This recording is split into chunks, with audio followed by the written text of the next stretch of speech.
নিজে ব্যাটার হয়েও পাল্টে দিয়েছেন পুরো একটা দেশের পেস ইউনিট, এমনকি বোলারদের উন্নয়নে কাজ করেছেন প্রতিটা ক্ষেত্রে যেমনটা হওয়া প্রয়োজন একজন অধিনায়কের।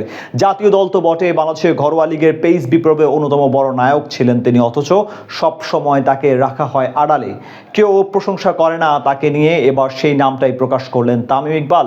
পেসারদের এমন পারফরমেন্সের রহস্য ভেদ করলেন দেশ সেরা ওপেনার।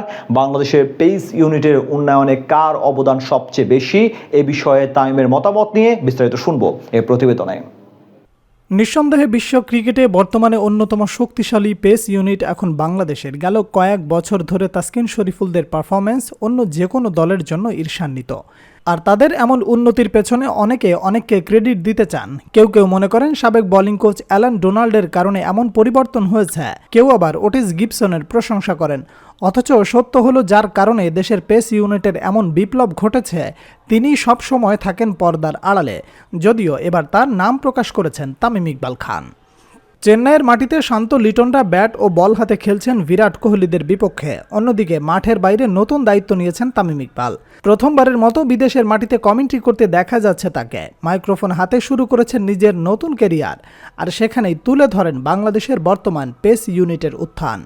এদিন চিদম্বরম স্টেডিয়ামে টসে জিতে আগে বল করার সিদ্ধান্ত নেয় বাংলাদেশ। শুরুতে বল করতে এসে ভারতকে চেপে ধরেন দুই পেসার তাসকিন আহমেদ ও হাসান মাহমুদ। ইনিংসের প্রথম থেকেই বিপাকে ফেলেন ভারতীয় ব্যাটারদের। বিশেষ করে হাসান মাহমুদের বোলিং তোপে এক প্রকার দিশেহারা হয়ে যায় স্বাগতিক ব্যাটাররা। আর বাংলাদেশের পেস ইউনিটের এমন পারফরমেন্স নিয়ে আলোচনা করতে দেখা যায় ধারাভাষ্য কক্ষে। সেখানে তামিম ইকবাল ফাঁস করেন এমন ধারাবাহিকতার পেছনে আসল রহস্য।